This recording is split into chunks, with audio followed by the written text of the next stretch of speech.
जय भोलेनाथ की शिव महापुराण कथा कोटि रुद्र संहिता 16वां अध्याय। अभी ज्योतिर्लिंग का वर्णन चल रहा है। दूसरा अध्याय 2 सोमनाथ ज्योतिर्लिंग का महात्म्य आपने सुना। दूसरा मल्लिकार्जुन का महात्म्य आप सुने। आज तीसरा महाकालेश्वर ज्योतिर्लिंग का वर्णन आप सुनिए। जय भोलेनाथ की। ऋषि बोले, हे सूत जी, आप व्यास जी की कृपा से सब कुछ जानते हैं। इन ज्योतिर्लिंगों की कथा सुनकर हमें तृप्ति नहीं हो रही है। अतः हे प्रभु, हम लोगों पर विशेष रूप से अतुलनीय कृपा करके अब आप तीसरे ज्योतिर्लिंग का वर्णन कीजिए। ऋषि बोलते हैं। सूत जी बोले, हे ब्राह्मणों, आप श्रीमानों की संगति प्राप्त कर मैं धन्य एवं कृत्य हो गया, क्योंकि सज्जनों की संगति धन्य होती है। अतः मैं इसे अपना सौभाग्य मानकर पवित्र पाप का नाश करने वाली तथा दिव्य कथा को कहूंगा। आप लोग आदर पूर्वक इसे सुनिए। शिव जी को प्रिय परम पुण्यमयी, संसार को पवित्र करने वाली तथा समस्त प्राणियों को मुक्ति देने वाली मनोहर अवंती नामक एक प्रसिद्ध नगरी है। वहां पर शुभ आचरण में तत्पर, वेदा अध्ययन करने वाले तथा नित्य वैदिक अनुष्ठान में निरत एक श्रेष्ठ ब्राह्मण रहते थे। वे ब्राह्मण नित्य अग्निहोत्र करते और शिव पूजा में संलग्न रहते थे। वे प्रतिदिन पार्थिव लिंग का पूजन करते थे। उन वेद प्रिय ब्राह्मण ने सारे कर्मों का फल प्राप्त कर भली भांति ज्ञान परायण होकर अंत में सज्जनों की गति प्राप्त की।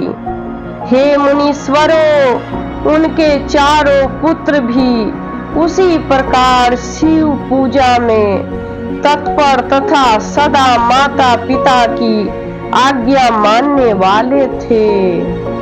उनमें सबसे बड़ा देव प्रिय, उसके बाद प्रिय मेधा, तीसरा सुकृत नाम वाला और चौथा धर्मनिष्ठ सुव्रत था। उनके पुण्य प्रताप से पृथ्वी पर सुख बढ़ रहा था। जैसे शुक्ल पक्ष में चंद्रमा बढ़ता है, उसी प्रकार उनके सुखदायक गुण भी वहां निरंतर बढ़ रहे थे। उस समय वह नगरी ब्रह्म तेज से संपन्न हो गई। हे श्रेष्ठ दिविजों, इसी बीच वहां जो उत्तम घटना घटी उसे सुनिए। जैसा कि मैंने सुना है वैसा कह रहा हूँ। रत्न माल पर्वत पर दूषण नामक एक महान असुर रहता था, एक राक्षस रहता था। धर्म से द्वेष करने वाला वह महाबलवान दैत्यराज ब्रह्मा जी के वरदान से जगत को तुच्छ समझता था। उसने देवगणों को पराजित कर उन्हें उनके स्थान से निकाल दिया। उस दुष्ट ने पृथ्वी पर सभी प्रकार के वेद धर्मों तथा स्मृति धर्मों को उसी प्रकार नष्ट कर दिया। जैसे सिंह खरगोश को नष्ट कर देता है। जितने भी वेद धर्म थे उन सबको उसने नष्ट कर दिया और प्रत्येक तीर्थ तथा क्षेत्र से धर्म को दूर हटा दिया। एकमात्र रम्य अवंती नगरी ही दिखाई दे रही थी जहां वैदिक धर्म अभी प्रतिष्ठित है। ऐसा विचार कर उसने जो किया उसे आप लोग प्रेम पूर्वक सुने। उस महान असुर दूषण ने बहुत बड़ी सेना लेकर वहां रहने वाले सभी ब्राह्मणों को उद्देश्य करके चढ़ाई कर दी। दैत्य उस अवंती नगर पर चढ़ाई कर दी जहां ये लोग ब्राह्मण रहते थे। वहां आकर विप्रद्रोही एवं महाखल उस दैतेंद्र ने अपने 4 दैत्य श्रेष्ठ सेनापतियों को बुलाकर यह वचन कहा। वह राक्षस यह वचन कहा। राक्षस बोला, दैत्य बोला, ये दुष्ट ब्राह्मण मेरी आज्ञा का पालन क्यों नहीं करते हैं? अतः मेरे विचार से वेद धर्म में तत्पर ये सब दंड के योग्य हैं।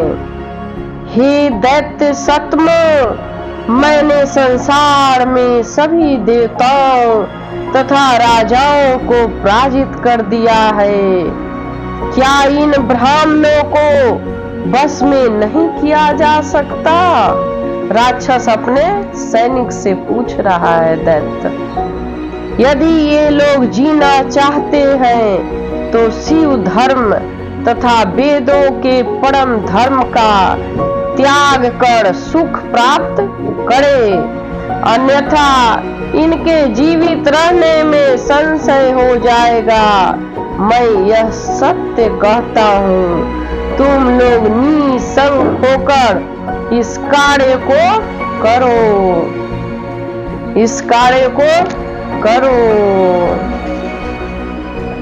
सूत जी बोले, इस प्रकार विचार कर वे चारों दैत्य चारों दिशाओं में प्रलयकालीन अग्नि के समान प्रज्वलित हो उठे।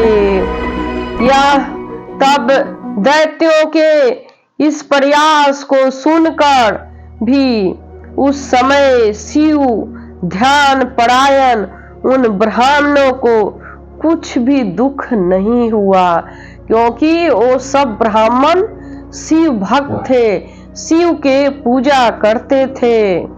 उस समय वे ब्राह्मण शिव ध्यान में रेखा मात्र भी विचलित नहीं हुए और धैर्य धारण किए रहे। शिव जी के आगे वे बेचारे दैत्य क्या हैं। इसी बीच वह उत्तम नगरी दैत्यों में व्याप्त हो गई। तब उन दैत्यों से पीड़ित सभी लोग ब्राह्मणों के पास आए। लोग बोले, हे स्वामियों, अब क्या करना चाहिए?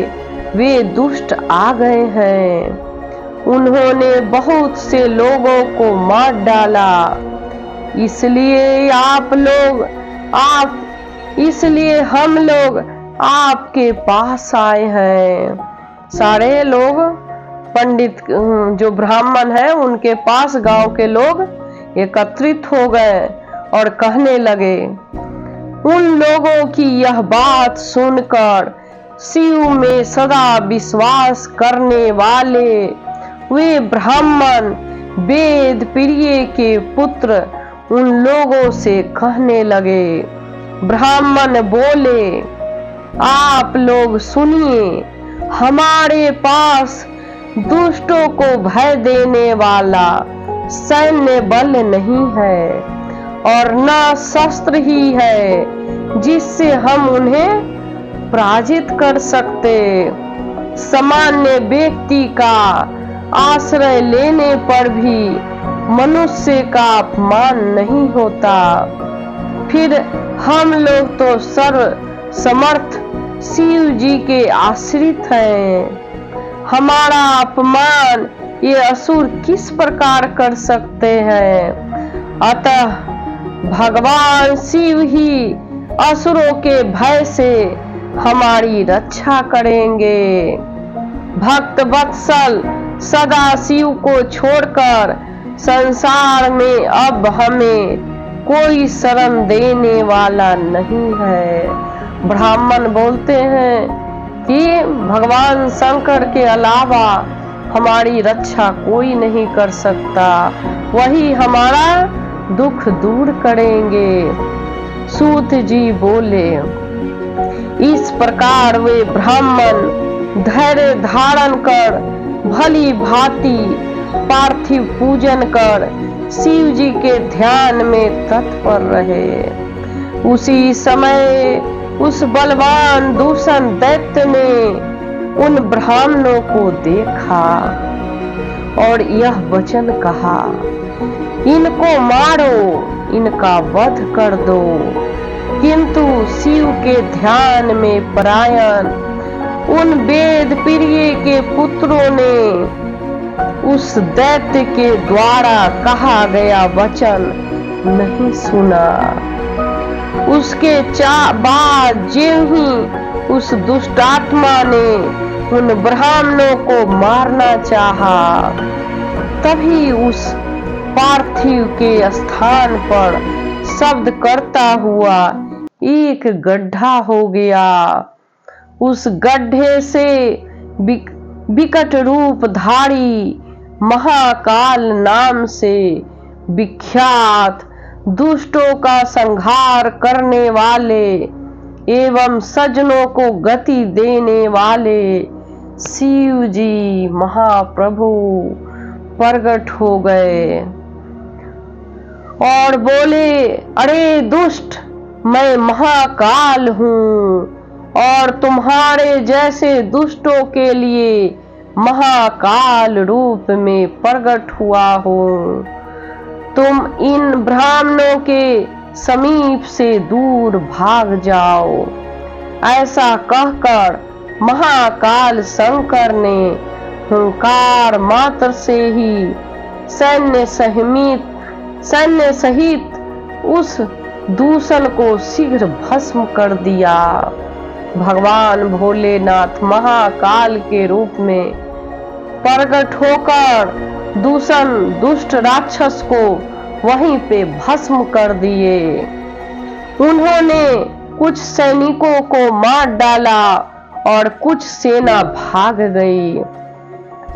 उन परमात्मा शिव ने वहीं पर दूषण का वध कर दिया। जिस प्रकार सूर्य को देखकर अंधकार पूर्ण रूप से नष्ट हो जाता है, उसी प्रकार शिव को देखकर उसकी सेना विनष्ट हो गई। उस समय देवताओं की दुर्बुंदियां बजने लगी और फूलों की वर्षा होने लगी। ब्रह्मा, विष्णु आदि सभी देवता वहां पर उपस्थित हो गए। ब्राह्मणों ने हाथ जोड़कर लोक कल्याण करने वाले उन भगवान शंकर को भक्ति पूर्वक प्रणाम करके अनेक प्रकार के स्तोत्रों से उनकी स्तुति की। तब महाकाल रूप धारी स्वयं महेश्वर ने प्रसन्न होकर उन ब्राह्मणों को आश्वस्त करके उनसे कहा। फिर ब्राह्मण को भगवान शंकर भोलेनाथ आश्वस्त कर दिया और फिर उनसे कहने लगे, वर मांगिए। तब यह सुनकर वो सभी ब्राह्मण हाथ जोड़कर तथा सिर झुकाकर भक्ति पूर्वक शिव जी को प्रणाम करके कहने लगे। द्विज बोले, हे महाकाल, हे महादेव, दुष्टों को दंड देने वाले, हे प्रभु, हे शंभु, हे शिव, आप हमें संसार सागर से मुक्ति दीजिए। हे शिव, हे शंभु, हे प्रभु, आप संसार की रक्षा के लिए यहीं पर निवास करें और अपने दर्शन करने वाले मनुष्यों को आप सदा उद्धार करिए। ब्राह्मण ऐसा वर भगवान भोलेनाथ से मांगे। उनके ऐसा कहने पर शिव जी उन्हें सद्गति प्रदान कर भक्तों के रक्षार्थ उस परम सुंदर गर्त में स्थित हो गए। इस प्रकार वे ब्राह्मण मुक्त हो और वहां चारों दिशाओं में एक कोस परिमाण वाला स्थान लिंग रूपी शिव जी का कल्याणमय क्षेत्र हो गया, जिसमें महाकाल तभी से महाकालेश्वर नाम शिव पृथ्वी पर प्रसिद्ध हुए। उसी समय से महाकालेश्वर शिवलिंग पृथ्वी पे स्थापित हुए। हे द्विजों, उनका दर्शन करने से स्वप्न में भी कोई दुख नहीं होता। जो महाकालेश्वर जी का ध्यान करता है, महाकालेश्वर ज्योतिर्लिंग का ध्यान करता है, उसको सपना में भी दुख नहीं होता। जो मनुष्य जिस जिस कामना की अपेक्षा करके उस लिंग की उपासना करता है, वह उस मनोरथ को प्राप्त कर लेता है और परलोक में मोक्ष भी प्राप्त करता है। हे सुवर्तो, महाकाल की उत्पत्ति तथा उनका महात्म्य मैंने कहा। अब आप लोग और क्या सुनना चाहते हैं? जय भोलेनाथ की। कोटि रुद्र संहिता 16वां अध्याय समाप्त। जय भोलेनाथ की, जय भोलेनाथ।